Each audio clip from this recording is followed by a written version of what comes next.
नमस्ते, मैं अंकिता चौधरी स्वागत करती हूँ आपका आपके अपने प्यारे से और छोटे से परिवार में। आज हम 2019 का प्रीवियस ईयर प्रश्न सॉल्व करेंगे, जो कि वह विकल्पीय प्रश्न ही होंगे।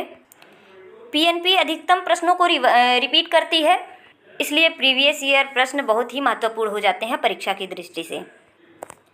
हमारा पहला प्रश्न होगा, खुदाई द्वारा ऐतिहासिक तथ्यों का पता लगाने वाले व्यक्तियों को कहते हैं। खुदाई द्वारा ऐतिहासिक तथ्यों का पता लगाने वाले व्यक्तियों को क्या कहते हैं?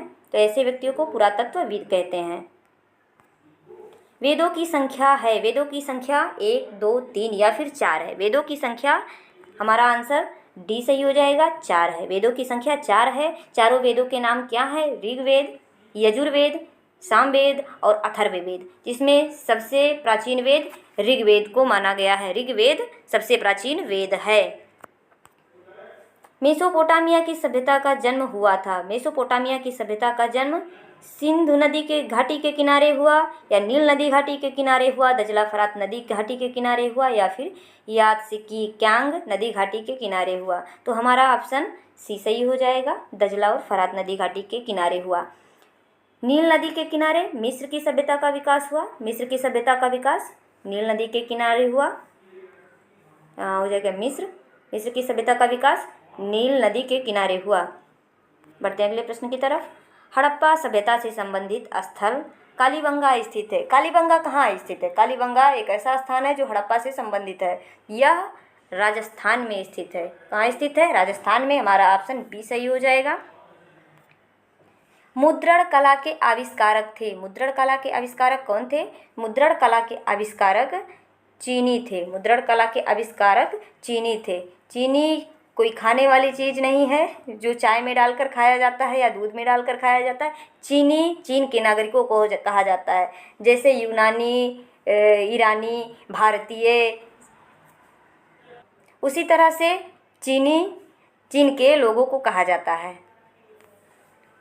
जैन धर्म के संस्थापक थे। जैन धर्म के संस्थापक ऋषभदेव थे। जैन धर्म के संस्थापक ऋषभदेव थे। जैन धर्म में टोटल 24 तीर्थंकर हुए हैं। 24 तीर्थंकर।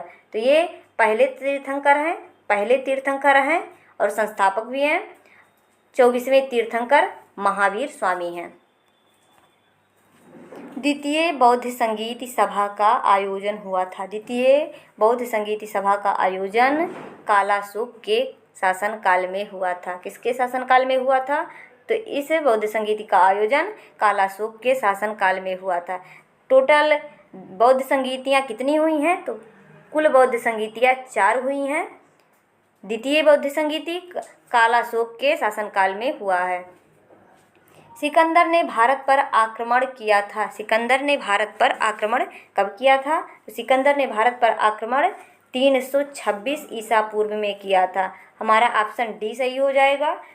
ऑप्शन डी 326 ईसा पूर्व। यहाँ ईसा पूर्व दिया है, ना कि ईसवी। ईसा पूर्व मतलब ईसवी से हट के है। ईसवी ईसा के जन्म के बाद की तिथि है और ईसा पूर्व ईसा के जन्म के पहले की तिथि है। बढ़ते हैं अगले प्रश्न की तरफ। सूर्य के सबसे निकट ग्रह है। सूर्य के सबसे निकट ग्रह कौन सा है? तो हमारा आंसर होगा बुध। सबसे निकट ग्रह बुध है। ये देखिए फिगर, इसमें दर्शा दिया गया है कि कौन सा सबसे समीप है, कौन सा सबसे दूर है। तो सबसे समीप, सबसे निकट, सबसे पास ये हो गया बुध। बुध मरकरी या बुध। सेकंड नंबर पर वीनस यानी शुक्र। बुध, शुक्र, पृथ्वी, मंगल, बृहस्पति, शनि, अरुण, वरुण। अंतर्राष्ट्रीय तिथि रेखा कहते हैं। अंतर्राष्ट्रीय तिथि रेखा किसे कहते हैं? तो अंतर्राष्ट्रीय तिथि रेखा 100 डिग्री देशांतर रेखा को कहते हैं। अंतर्राष्ट्रीय तिथि रेखा 180 डिग्री देशांतर रेखा को कहते हैं।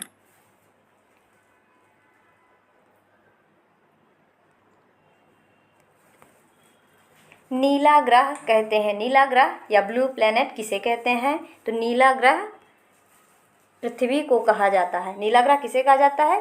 पृथ्वी को कहा जाता है। सूर्य क्या है ये पूछता है, तो सूर्य एक तारा है। ये कोई ग्रह या उपग्रह नहीं है, सूर्य एक तारा है। सूर्य क्या है? सूर्य एक तारा है। पृथ्वी ग्रह है, शुक्र भी ग्रह है, लेकिन नीला ग्रह पृथ्वी को कहते हैं। और चंद्रमा एक उपग्रह है। चंद्रमा क्या है? चंद्रमा एक उपग्रह है। किसका उपग्रह है? चंद्रमा एक पृथ्वी का उपग्रह है। आर्यभट्ट थे। आर्यभट्ट एक खगोल शास्त्री थे। आर्यभट्ट कौन है? आर्यभट्ट एक खगोल शास्त्री हैं। आर्यभट्ट कौन है? आर्यभट्ट खगोल शास्त्री हैं।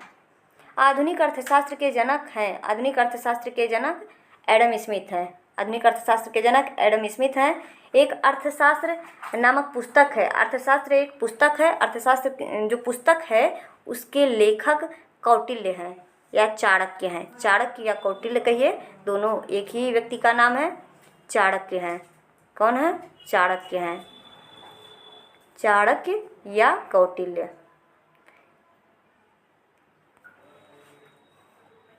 नगर निगम के सदस्यों का कार्यकाल होता है। नगर निगम के सदस्यों का कार्यकाल 2 वर्ष, 3 वर्ष, 4 वर्ष या 5 वर्ष कितना होता है? नगर निगम के सदस्यों का कार्यकाल 5 वर्ष होता है। कितना होता है? 5 वर्ष। तो अब बारी है फटाफट रिवीजन की। 2 मिनट में हम रिवाइज करेंगे। खुदाई द्वारा ऐतिहासिक तथ्यों का पता लगाने वाले व्यक्तियों को कहते हैं। तो ऐसे व्यक्तियों को पुरातत्वविद कहते हैं। वेदों की संख्या है। वेदों की संख्या ऑप्शन डी सही हो जाएगा, 4 है। मेसोपोटामिया की सभ्यता का जन्म हुआ था दजला और फरात नदी घाटी के किनारे। हड़प्पा सभ्यता से संबंधित स्थल कालीबंगा स्थित है, तो राजस्थान में स्थित है। मुद्रण कला के आविष्कारक थे। मुद्रण कला के आविष्कारक चीनी थे। जैन धर्म के संस्थापक थे, तो जैन धर्म के संस्थापक ऑप्शन ये सही हो जाएगा, ऋषभदेव थे। द्वितीय बौद्ध संगीत या सभा का आयोजन हुआ था, तो इस सभा का आयोजन कालाशोक के शासनकाल में हुआ था। सिकंदर ने भारत पर आक्रमण किया था, ऑप्शन डी सही हो जाएगा, 326 ईसा पूर्व में। सूर्य के सबसे निकट ग्रह है। सूर्य के सबसे निकट ग्रह बुध होगा।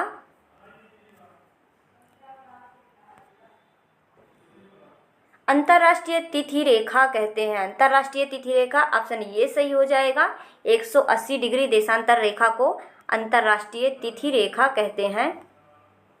नीला ग्रह या ब्लू प्लेनेट किसे कहते हैं? तो पृथ्वी को ब्लू प्लेनेट या नीला ग्रह कहते हैं।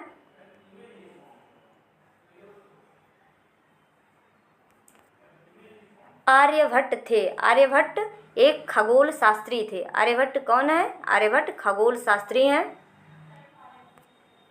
आधुनिक अर्थशास्त्र के जनक हैं। आधुनिक अर्थशास्त्र के जनक ऑप्शन ये सही हो जाएगा, एडम स्मिथ। नगर निगम के सदस्यों का कार्यकाल होता है 5 वर्ष। अब बारी है आज के प्रश्न की। तो आज का प्रश्न है कि जैन धर्म में कितने तीर्थंकर हुए थे? जैन धर्म में कुल कितने तीर्थंकर हुए थे? अपना आंसर कमेंट बॉक्स में ज़रूर देना। वीडियो आपको समय पर प्राप्त होते रहे इसके लिए आप चैनल को सब्सक्राइब कर लीजिएगा और वीडियो पसंद आए तो लाइक ज़रूर करिएगा, अपने दोस्तों में शेयर भी करिएगा। आज के लिए बस इतना ही प्रश्न। फिर मिलेंगे नए प्रश्नों के साथ नई श्रृंखला में। तब तक के लिए बाय बाय, नमस्ते, थैंक यू।